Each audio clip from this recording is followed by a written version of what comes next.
사랑하는 성도 여러분, 하나님이 우리의 힘입니다. 오늘 우리 영혼에 힘을 공급할 하나님의 말씀은 창세기 28장 15절입니다. 제가 낭독하겠습니다. 내가 너와 함께 있어 네가 어디로 가든지 너를 지키며 너를 이끌어 이 땅으로 돌아오게 할지라. 내가 네게 허락한 것을 다 이루기까지 너를 떠나지 아니하리라. 아멘. 많은 사람이 저마다의 이유로 고향을 떠납니다. 어떤 사람은 생계 때문에 떠나고요. 또 어떤 사람은 더 나은 미래를 위해서, 그리고 또 어떤 사람은 불가피하게 나의 의지와는 거의 상관없이 떠나는 경우도 있습니다.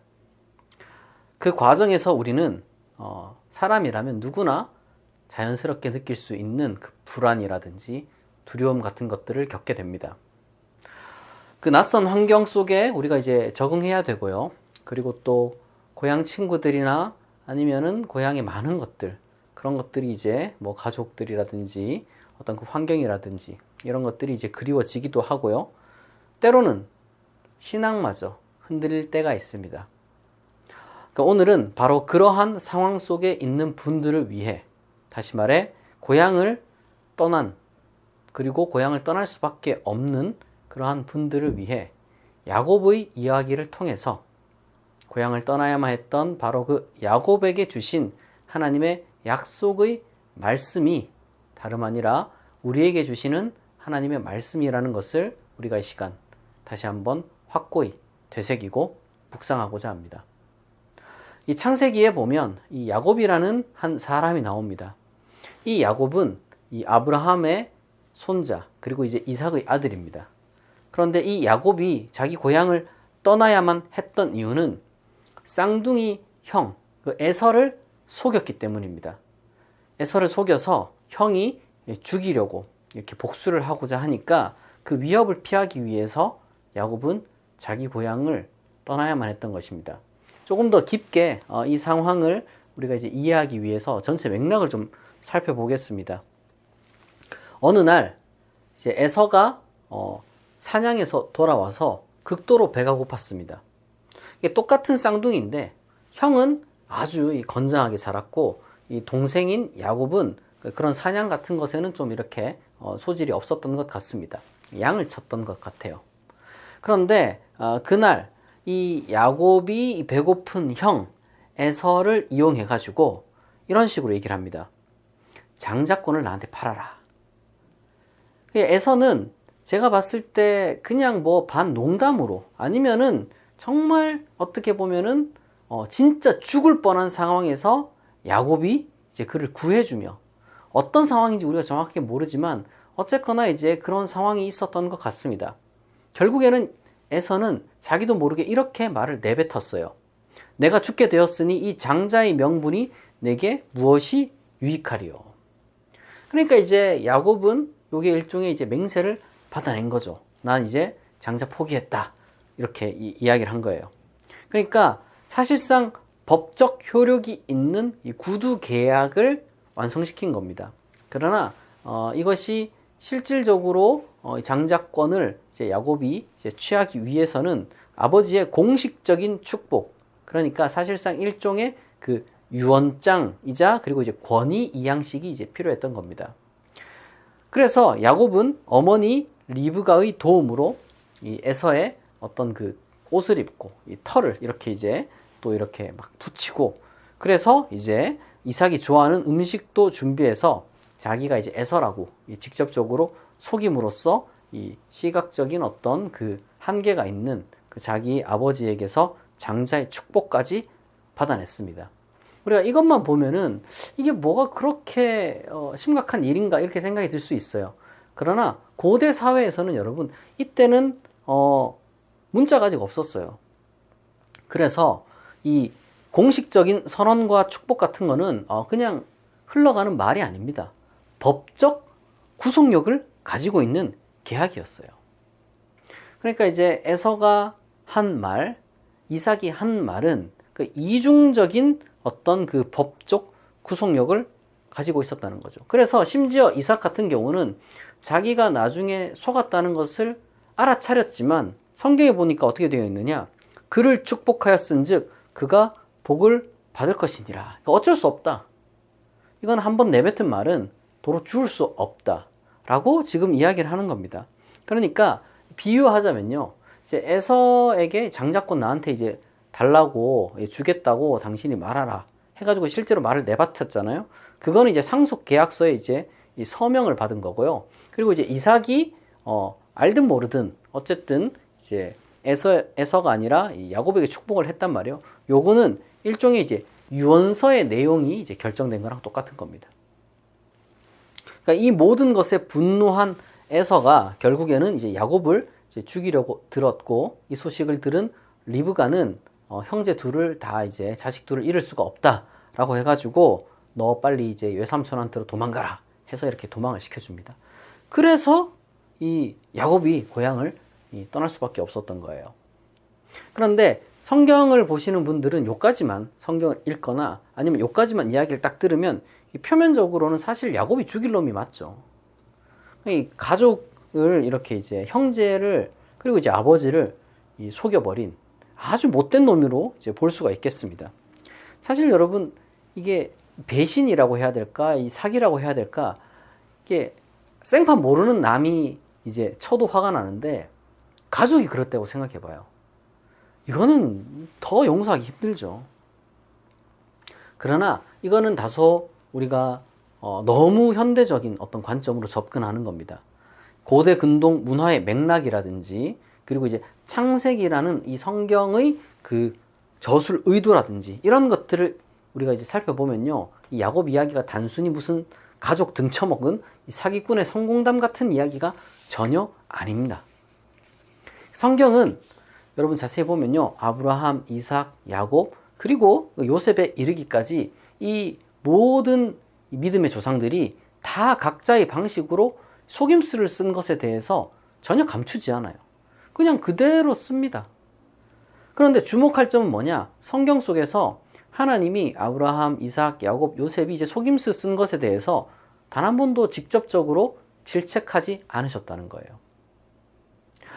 이에 대해 중요한 두 가지 이유가 있습니다. 그게 뭐냐면, 첫 번째로는 이 고대 근동 문화 속에서 속임수는 이제 오늘날의 그 거짓말이라든지 뭐 부정직함이라든지 사기 뭐 이런 것과 뭐 완전히 이제 구별되는 것은 아니다 하지만, 동시에 이게 일종의 좀 지혜로 이제 인식이 되기도 했단 말이에요. 무슨 말이냐면, 현대인이 이제 전쟁을 바라볼 때 전쟁은 그냥 말 그대로 그냥 잔혹한 거잖아요. 그러나 이제 고대 사회에서는 전쟁이 굉장히 익숙했습니다. 그러다 보니까 이 전쟁에서 이 장수의 전투 기술과 전략은 존중받고 오히려 이제 굉장히 칭송받았던 거죠. 이 속임수도 마찬가지입니다. 고대 사회에서 속임수는 하나의 어떤 그 지혜였다는 거죠. 물론 도덕적 관점에서 이게 이제 평가를 해야 되는 것도 맞습니다. 이걸 이제 배제하는 게 아니에요. 그러니까 양자택일로 우리가 생각하면 안 됩니다.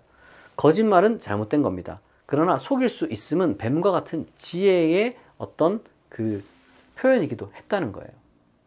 그 당시가 그랬다는 겁니다. 문화적 차이를 우리가 이제 인정을 해야 되는 것이죠. 그러므로 오늘날 우리가 잘 속이는 것이 하나님의 달란트다 이렇게 생각할 게 아니라 지혜롭게 하는 것이 하나님의 달란트다, 이렇게까지만 우리가 생각을 하면 되는 겁니다. 그리고 이제 둘째로, 창세기의 이 족장 이야기들은 언제 쓰였냐 그러면 바벨론 포로기 때 쓰였고, 적어도 이제 그때 편집이 돼가지고 처음 이 이야기를 듣는 이제 이 성경의 이제 독자들은 그 포로기 이후를 살아가고 있는 이스라엘 민족이었단 말이에요. 그러니까 당시 이스라엘 백성들은 이 자신들의 위대한 그 조상들도, 믿음의 조상들도 결국 나약한 인간이었음을 보면서도 동시에 불리한 상황 속에서 지혜롭게 역경을 극복해냈다, 이제 이런 이야기들을 창세기를 통해서 보았던 거고, 그걸 통해서 강대국들의 틈바구니 속에 있는 자기 자신들의 어떤 그 처지를 비관하거나 아니면 뭐 절망하는 것이 아니라 오히려 희망과 용기를, 그리고 뭐 때때로 뭐 통쾌함 같은 것도 얻었을 거예요. 이 역사적 맥락에서 보면요, 아브라함, 이삭, 야곱이 상대했던 그 강자들이란 이스라엘을 압제했던 아스리아, 이집트, 바빌로니아와 같은 그런 강대국들을 상징한단 말이에요. 특히 에서는요. 에서는 후대 에돔 민족의 시조입니다. 그러니까 야곱의 형이기도 하지만 쌍둥이이기도 하지만 나중에 이 이스라엘과 굉장히 어떤 미묘한 관계를 갖는 에돔 민족의 시조란 말이에요. 근데 이 에돔 민족이 이제 독특한 것이 뭐냐면은 이스라엘이 그 외세의 침략을 받았을 때 이 정치적으로 막 계산을 해가지고 오히려 강대국에 협력을 했었습니다. 그래서 구약 성경 오바댜 같은 데 보면요. 에돔의 죄를 어떻게 지적하냐면은 이제 형제 국가인 이스라엘과 동맹 관계였음에도 위기의 순간에 이 형제를 배신한 어떤 그러한 것들을 이제 지적을 하는 거죠. 그러나 이 창세기 이야기는 그걸 역전을 하는 거죠. 야곱이 오히려 에돔을 쳤다는 거예요. 이겼다는 거예요. 속여 먹었다는 거예요. 그러니까 일종의 이거는 여러분 하나의 그 고대 근동 사회에서 일어나는 수많은 에피소드들 그리고 특히 이제 어떤 그런 독자들을 고려한 에피소드라고 이제 보아야 되는 겁니다. 그러니까 중요한 것은 이렇게 야곱이 고향을 떠나 외삼촌 라반의 집을 향해 가는 그 도중에 어떤 중요한 사건이 일어나요. 하나님의 집이라는 그 이름 붙은 그 장소에 이제 야곱이 이제 하룻밤 잡니다. 근데 사실은 본래 그게 그런 장소가 아니라 야곱이 나중에 이름을 붙인 거예요. 그렇게. 이제 그가 이제 그렇게 길바닥에서 이제 잠을 자고 있는데 꿈을 꿨어요. 꿈을 꿨는데 이 땅이랑 하늘이랑 이 사이에 사다리가 딱 있는 거예요. 사다리가. 그 사다리에 보니까 근데 천사들이 왔다 갔다 하는 거예요. 천사들이 왔다 갔다. 그러면서 야 이게 여기가 이제 하나님의 집이구나 이렇게 이제 야곱이 이름 붙는데 근데 이제 그 꿈에서 하나님이 야곱에게 어떻게 말씀하시냐면 그게 바로 오늘 우리가 읽은 본문입니다. 다시 한번 제가 읽어볼게요. 내가 너와 함께 있어 네가 어디로 가든지 너를 지키며 너를 이끌어 이 땅으로 돌아오게 할지라 내가 네게 허락한 것을 다 이루기까지 너를 떠나지 아니하리라. 그러니까 이 짧은 말씀이지만 이 말씀에는 약속이 4가지나 들어가 있습니다. 첫 번째는 뭐냐? 하나님이 이제 임재하신다는 거. 두 번째 약속은 뭐냐? 하나님이 보호하신다는 거. 세 번째 약속은 뭐냐? 하나님께서 인도하실 거고 이제 반드시 고향으로 돌아오게 하겠다는 거. 그리고 이제 4번째로 뭐냐? 하나님은 이제 신실하시다는 거. 그러니까 이제 한 번 이 약속을 한 것에 대해서 하나님 끝까지 책임지겠다는 이야기입니다. 하나님은 야곱이 어딜 가든 함께 하시고 야곱을 늘 보호하시고 그리고 야곱의 모든 그 행로를 인도하시고 그리고 마침내 다시 고향에 귀환시켜 줄 것임을 약속을 하신 겁니다. 그리고 이 모든 일에는 번복함이 없다는 거예요. 하나님께서 야곱에게 하신 약속은요. 오늘날 우리에게도 동일하게 적용됩니다. 하나님은 우리가 어디에 있든 함께 하시고요. 우리가 고향에 있든 타향에 있든 우리와 함께 하시고 우리를 보호하시고 그리고 우리를 인도하시고 그리고 또한 결코 우리를 떠나지 않으실 겁니다. 참으로 이 약속은 야곱의 삶에서 여러분 그대로 성취가 됐어요. 물론 야곱이 외삼촌 라반의 집에서 정말 엄청나게 고생을 합니다. 하나님이 뭐 인도하고 보호하신다는데 뭐 고생을 하나도 안 한 게 아니라 어마어마하게 이제 고생을 했죠. 그러나 그 수많은 그 어려움들, 그러니까 뭐 결혼 사기도 당하고 뭐 거기다가 이 취업 사기도 당했어요. 그럼 이게 말이나 됩니까? 그런데 그럼에도 불구하고 성경은 뭐라고 하느냐? 하나님이 야곱과 함께 하셨다. 야곱을 보호하셨다. 야곱을 지키셨다. 야곱을 인도하셨다. 실제로 결국에는 야곱은 번성하게 되었고 마침내 자신의 고향 땅으로 이제 돌아오게 되었다는 겁니다. 우리의 삶도 마찬가지예요. 비록 우리의 상황이 어렵고 불확실해 보일지라도 하나님은 우리에게 주신 약속을 반드시 지키는 신실한 분임을 여러분 믿으시기 바랍니다. 고향 떠나온 많은 사람들이 이 새로운 곳에서 많은 제약과 한계를 경험합니다. 어마어마해요. 그러나 여러분 하나님의 약속까지 제한받는 건 아니라는 걸 여러분 믿으시기 바랍니다. 하나님은 여전히 우리의 삶 가운데서 역사하시고요. 그리고 또한 우리를 통해서 하나님 자신의 선한 뜻을 이루어 가십니다. 저 역시 이 외국에서 참 고생을 해보니까 진짜 힘들더라고요. 이게 한국에서도 고국에서도 가난하고 이제 힘든데, 거기다가 이제 제가 이제 고향이 원래 대구인데 서울에서 살다 보니까 힘들어요. 근데 이제 서울뿐만 아니라 저 멀리 이제 나가가지고 이제 살다 보니까 이거는 가난에 타향살이가 겹치니까 이게 2배로 힘든 게 아니라 10배로 힘들어요. 정말 그 힘든 시간이었죠. 게다가 또 마침 이번 주에 제가 이제 아는 한 분이 이제 미국에서 이제 한국을 이제 오랜만에 방문했어요. 그러니까 이분이 어린 나이에 거의 뭐 20살 되자마자 이제 결혼 이민을 가게 됐어요. 여성분인데 이제 결혼해가지고 이제 이민을 가게 된 거죠. 근데 그 이유는 정확하게 우리가 몰라요. 이유는 정확하게 모르는데 이 비자가 한 15년이 안 나온 거예요. 그래가지고 이 비행기 싹도 비행기 싹이지만 한국으로 혹시나 이제 한번 방문하면 뭔 일이 날까봐, 아니면 뭐 이게 출국 수속 밟다가 뭔 일이 날까봐 이 밤낮 괴로워했다는 거예요.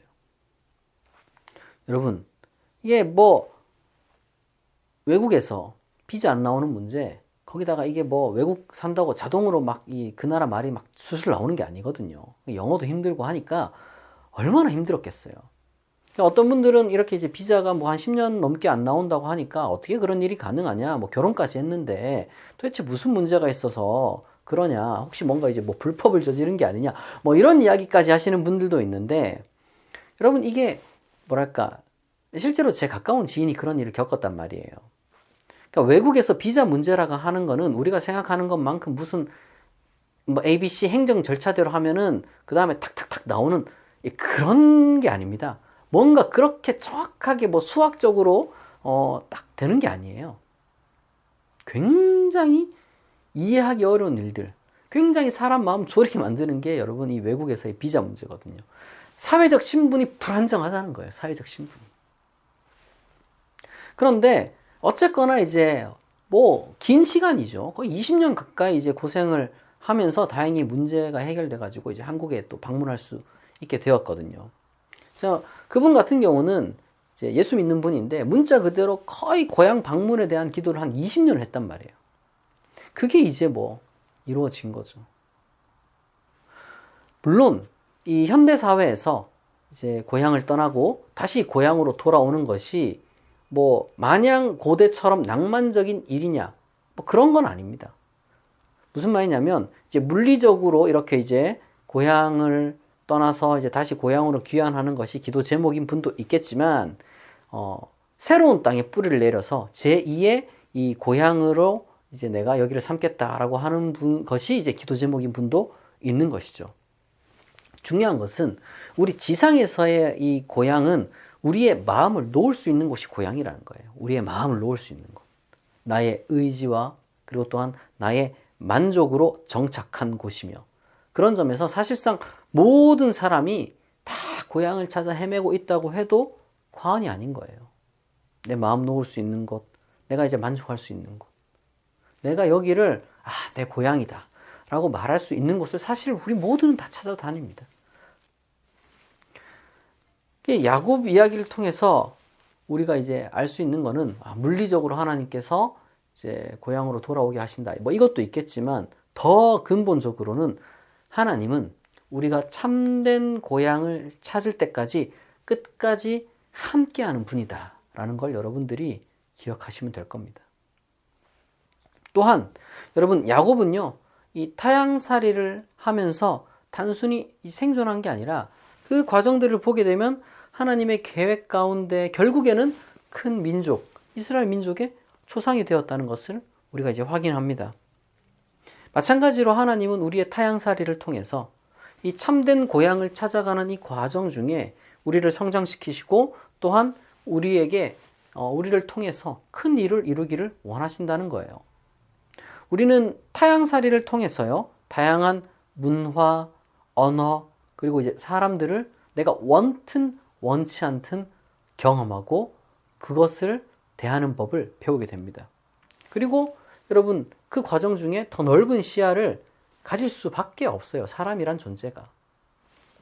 그런데 이 경험을 믿음 안에서 잘 승화시키면은 어떻게 되느냐? 믿음 안에서 승화시키지 못하면 이게 그냥 상처로만 막 남는 거예요. 근데 이걸 믿음으로 잘 승화시키면 이 경험들이 뭐가 되느냐? 우리가 다른 사람들을 더 잘 이해할 수 있고, 그리고 또한 하나님의 뜻으로, 하나님의 사랑으로 그들을 섬기는데 귀중한 자산이 될 겁니다. 내가 그렇게 또 성장하는 거예요. 내 영혼이 넉넉하지 않은데, 내 정신 상태와 내 어떤 그 사고 방식이 옹졸한데 어떻게 남을 섬기겠습니까? 하나님은 그 과정을 통해서 우리를 더 성장시킨다는 것을 여러분 잊지 마시기 바랍니다. 잊으시면 안 돼요. 사랑하는 성도 여러분, 오늘 우리는 야곱의 이야기를 통해서 이 타향살이 중에 우리에게 주시는 하나님의 약속이 무엇인지 살펴보았습니다. 야곱은 어쨌거나 이제 자기 자신의 어떻게 보면 이제 미숙함으로 인해서 이제 자신이 원치 않는 그러한 타이밍에 고향을 떠나야만 했습니다. 그러나 여러분, 하나님이 그를 버렸느냐? 그렇지 않은 거예요. 오히려 그의 여정 가운데 함께 하시고 보호하시고 인도하시고 처음에 했던 그 약속을 이루셨습니다. 우리의 타향살이도 여러분 마찬가지입니다. 때로는 우리가 이제 외롭고요, 두렵고요, 불안하고, 그리고 이제 불확실성에 우리가 이제 잠도 못 잘 수도 있습니다. 그러나 하나님은 결코 우리를 홀로 두는 그런 분이 아니십니다. 우리가 어디에 있든지, 우리가 어떤 상황에 있든지 하나님은 우리와 함께 하십니다. 그리고 우리를 지키고 인도하십니다. 그리고 또한 하나님께서 우리에게 허락하신 바로 우리 각자의 상황 속에서 우리가 해야 할 바를, 그리고 이제 우리가 바라는 바를 하나님께서 이루어 가실 것입니다. 그러므로 여러분, 하나님의 약속을 꼭 붙들기 바랍니다. 하나님이 임재하시고 보호하시고 인도하신다고 말씀하셨단 말이에요. 그 약속을 여러분, 하나님이 내게 주신 약속이다 하고 딱 붙들고 있길 바랍니다. 하나님은 절대 우리를 떠나지 않으시고 우리 삶을 인도하시고 우리를 이 선한 길로 이끌어 주시는 분입니다. 믿음의 눈으로 하나님의 그 약속, 그리고 이제 하나님의 신실하심을 여러분 바라보면서 여러분들이 지금 어디에 있든지 하나님을 신뢰하며 한 걸음 한 걸음 나아가는 그러한 용기 있고 그러한 복된 삶이 되기를 진심으로 축복합니다. 함께 기도하겠습니다. 사랑의 하나님 아버지, 야곱에게 주신 약속을 우리에게도 허락하시니 감사합니다. 우리 중 많은 이들이 다양한 이유로 고향을 떠나 낯선 땅에서 살아가고 있습니다. 외로움과 두려움, 불확실성이 우리를 덮칠 때가 있습니다. 그러나 하나님, 야곱에게 하셨던 약속을 기억합니다.